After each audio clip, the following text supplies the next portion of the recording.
Helen. It's great Hello, to Matt. see you again. How are you? I'm really good, thank you. How are you? It's been a while. It has. It's great to see you on Zoom.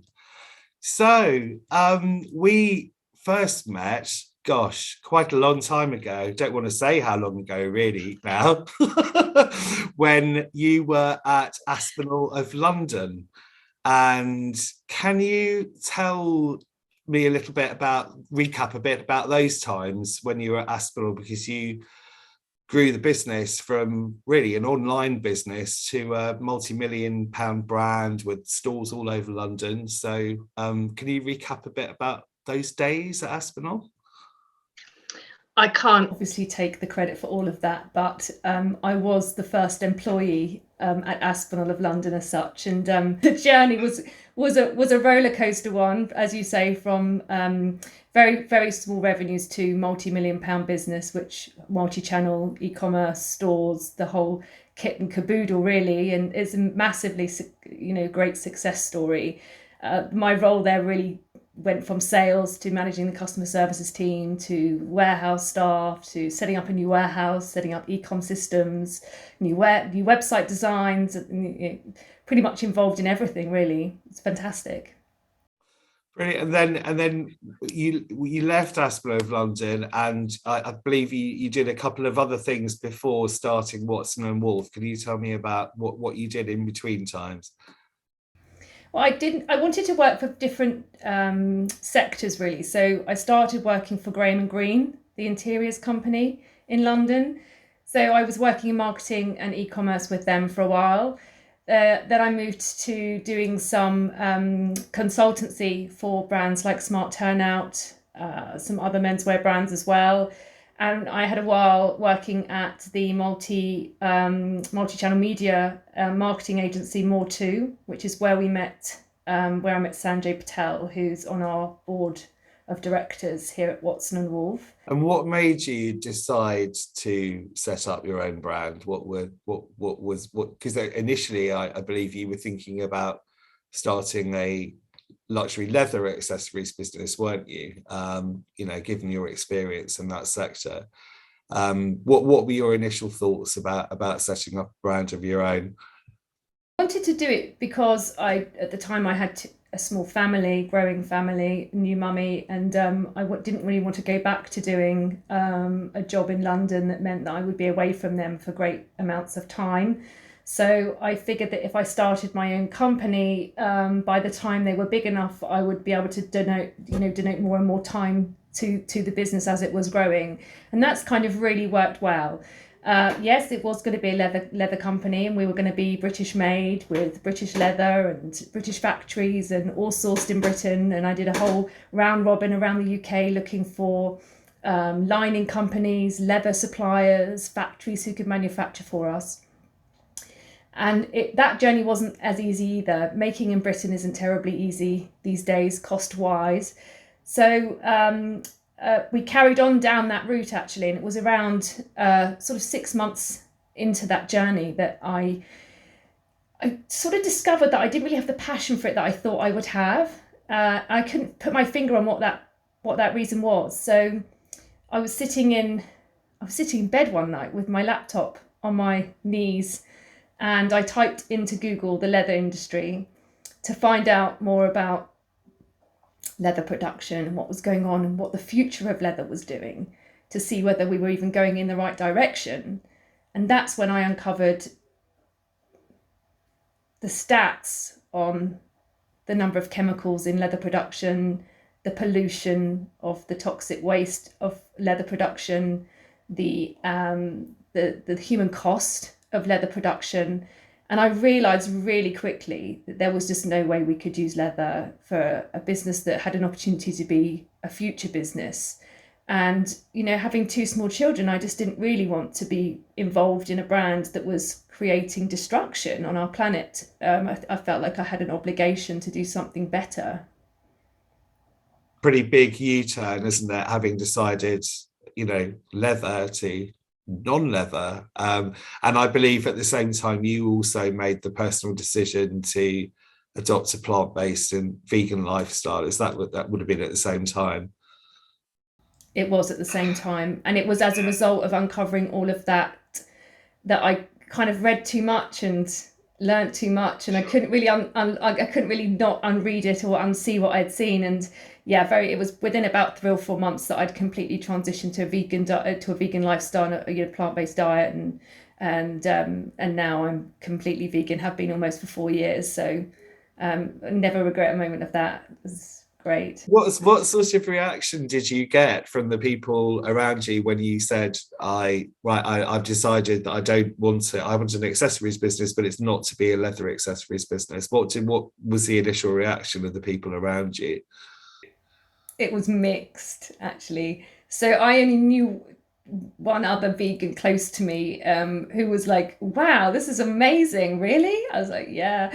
And most of the other people thought I was completely bonkers, because the leather goods industry had been in our household really for 15 or 20 years, as part of our lives, working at Aspinal, and other family members were in the industry as well. And so there was a lot of kickback about whether what I was doing there was even a demand for it, whether people even wanted something that was vegan and made that was high quality. And I was convinced, having recently gone vegan myself, that why would anybody, and be it we were doing men's accessories at the time, why would any guy who was moving to a plant-based diet, who was used to carrying leather goods, want to carry something inferior once he changed his lifestyle choices?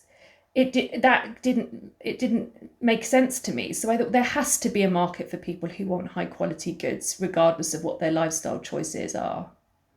Absolutely. And so you were undeterred, and you went ahead. And so what were your next steps? I guess the first thing was finding the fabrics that you wanted to work with, and I know there's a lot of choice out there in terms of future fabrics. There is now, I think the last 4 years, lots of materials have come to the market. When we were looking, the choice was still a little limited. It took us about 6 months to find the corn material that we use on the outside of our wallets and card holders, which is kind of the backbone of what we do. We had some pretty stringent testing that needed to be done. We wanted it to be able to be personalized with initials. It needed to be able to be folded and stitched really neatly and tidily, for the construction. So and another thing, we really didn't want it to squeak. So I know there are lots of people out there that probably think vegan leather is very polyurethane or PVC, and when you rub those materials between your fingers, they give off a kind of squeaky plastic sensation, which is just not very nice. There's nothing luxurious about that at all. So one of the things our material had to have was this soft and supple, sort of almost I want to say almost sort of goat skinish sort of feeling to it, like really soft, but obviously completely animal friendly. And you talked about the fact that you were looking to initially manufacture exclusively in the UK, and you'd started that process when you were thinking about being a leather brand. And obviously, with the change in direction, that sort of brought about all sorts of other changes as well, in terms of not manufacturing in the UK. I know that you found some factories that you very carefully sourced that you wanted to work with. That was also a journey in itself, was it? Yeah, it was. Manufacturing overseas was a decision we made just because we felt we could get the same level of quality, but for a cost that meant we could retail for an affordable cost for our customers. Being that there wasn't a product like what we do on the market at the time we launched, and actually, to be fair, there's still very little available like we do. It was important that we could retail it at a price that was accessible to as many people as possible. And so that did mean that we wouldn't be able to manufacture in the UK. But we did find a really small boutique factory in Turkey who had never worked with future materials before, And we've been on a journey with them for the last 3 years, and now they completely get what we're doing. They can see our demand is going up. They love what we do, and they support us every possible way they can. It's one of those relationships which has grown, and I'm forever thankful for their attention to what we're trying to deliver and being behind us 100% of the way. That's brilliant. And why men initially? Because you started with a focus on men's accessories. Is that something that you felt was underrepresented, or? Most definitely. Yeah, most definitely, Matt, because I mean, when I did the research on, we've got to do men's anyway, because I just felt like men's wallets are, one of those really great products that you can always, men don't carry many accessories. So the ones they do carry have to be quite cool. And I felt like we could add something into that space. So we were always going to do men's accessories. When I turned into being vegan and plant-based, I was doing the research on men's accessories in that space, and there was nothing. And I can't tell you the number of times I searched Google under different things, thinking there must be something. Like, how can there not be anything that's, you go onto Amazon, and the quality was just not something I would want to carry, and therefore not something I would buy for my partner, husband, friends, or family. And so it was men's accessories that we started with, just because I felt they were incredibly underrepresented in a kind of sustainable, ethical, vegan marketplace. There was nothing at all for them. And interestingly, that you say sustainable, ethical, and then vegan. So are you? I know with when you started the brand, you were thinking, I believe, that the brand wasn't just for vegan men, it was just as much for people that cared about the planet and cared about sustainability. That's absolutely right. Yeah. So our focus is on all three of those. Our materials are as low impact as we can possibly find. They're all made. Even our factories have ethical working conditions. Our factories that we get our materials from all are focused on the environment. So they have blue sign system standards or recycle standard accreditations. Some of them buy green energy. Some of them have solar energy on their rooftops, so providing their own power. Lots of the materials that we look at are water-based PU rather than chemical-based polyurethane. Obviously mixed with a organic plant content as well, whether it be cactus or corn, or potentially apple in the future. And so even our recycled lining is a recycled plastic bottle, albeit a very high quality one, material. It's, again, that uses less water, less energy, it takes less CO2 to manufacture. So it really is about sustainability at heart, because ultimately one of the reasons we're not doing leather is because of the environmental destruction. So if for me it's about crossing off all those boxes on our product in order to make it valid as to why we're doing what we're doing, and then it just happens that it's vegan. So yeah. And is it true in your eyes as well that the fashion industry is one of the second largest polluting industries on the planet at the moment? The stats say 10% of global greenhouse gases come from fashion. Man-made greenhouse gases come from the fashion industry. There's lots to do to change that. Yeah. And you pretty much proved everybody around you wrong, all the naysayers wrong. Within your first year of trading, you won a PETA award, I believe, for best men's accessory, and as well as getting some great feedback and from consumers and press. That's right. We got featured in GQ, Country and Townhouse, the PETA award. When we went to exhibitions and shows, people were like, "Oh my God, I can't believe this is not leather. This is vegan. This is, we've never seen quality like this to date." And it was very, when are you going to do women's?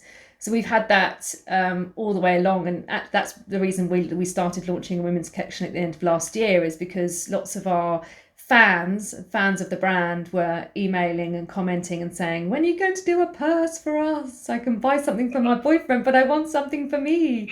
And so that's kind of why we're branching off into women's now. And it's the right time to do that. You know, we've got a lot of things for men. We've probably got the most extensive range of vegan wallets for men out there at the moment. So it's the right time to start looking after those who want something else. And is it right? You've had a Marie Claire nomination as well, or award for the women's bags already? You just launched. Well, it's actually a sustainability award, so it's not even about women's bags, Matt. So we got a highly commended in the recent Marie Claire UK Sustainability Awards, which kind of gives a tick box to what I've been saying about us from the very beginning, and that is that we're not just a vegan brand. We're not just about being vegan. We're about the planet and looking after the planet and being as sustainable as we possibly can, right down to our packaging and right down to making sure that when we're transporting our goods, we're doing it in the most economical way and combining shipments rather than doing many of them. And, you know, it's kind of a holistic approach to the whole business from the ground up, really. Brilliant. And what's a sort of typical day like for you, if there is such a thing as a typical day as a family? Obviously, everything's changed recently quite a bit in terms of the pandemic, etc. But what kind of things do you typically have to get up to on a daily basis? Well, I kind of fly the flag for all mummies working, growing small businesses. So much of it is about juggling children and workload and Zoom calls and growing the business and, you know, managing. We've got quite a good team of people around us now who are focused on key areas of growing our business. And it's so much of the day is about between social media, buying, sourcing, making snacks. You know, it's so my list is long, but I tend to split my day between you know, during school hours and then in the evening as well. So I kind of get quite a lot done. Sure. And how do you like switching off? What kind of things do you like to do? I love riding my bike. So I'm a road bike lycra clad road cyclist, which I know there's a lot of road bike haters out there, but I'm one of the nice ones who gives way and all of those things. But I love crosswords, and I love obviously being outside. I like hiking, and I like anything that's kind of well-being. So yoga. I think exercise is really important for your head and your well-being. So I try and get that done at least 3 times a week. So. I remember you doing fiendishly difficult times crosswords and things, but that hasn't changed. No. Brilliant. And what's next? What's next for the brand, Helen? What plans have you got next? Well, we're doing all sorts of things. So we're obviously expanding our women's collection, and we're now able to do things like corporate gifting, which we couldn't do before. So we can scale up on bulk products for businesses. And we're trying to get into more stores. I mean, one of the things we really want to do is lower the impact of the cost of getting one of our products. And so if we can get into lots of cathedral cities across the UK, we're already beginning to do well there, into boutique independent stores along the South Coast, which we're already achieving, then that would be great. I mean, I think by the end of this year, or certainly beginning of next year, we'd like to have 5 or 6 more stores dotted around the UK who are carrying our stuff. Helen, so lovely to see you again, and you. wishing you the best of luck with everything. I'm so pleased for you. It's been such a great success. Long may it continue. Thank you, Matt. Take care of yourself. See you soon. Bye. Bye.